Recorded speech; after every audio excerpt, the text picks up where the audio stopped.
ពីយូរមកយើងអត់ដែលរៀនបដៅចិត្តខ្លួនយើងទេមែនទេយើងអត់សូវដែលបរៀនបដៅចិត្តខ្លួនឯងច្រើនតែចង់តែបដៅគេមែនទេដូចបដៅកូនបដៅក្មួយបដៅនៅនេះបដៅនៅនោះឬក៏តាម Facebook អាណាធ្វើខុសអីជួយជេរជួយអីនឹងសម្បូរប៉ុន្តែមនុស្សទាំងអស់គ្នានោះមិនដែលដាក់ពេលមករៀនបដៅចិត្តខ្លួនឯងទេហើយនៅពេលដែលទុកលំបាកមែនទេមិនមែនរឿងខាងក្រៅទេថាមកពីចិត្តនឹងវាពិបាកបដៅ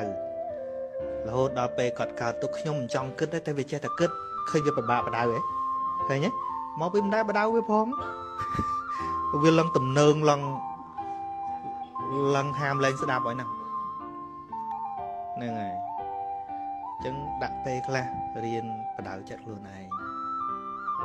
ប៉ុន្តែដើម្បីបដៅវាបានតើស្គាល់វាច្បាស់អញ្ចឹងណា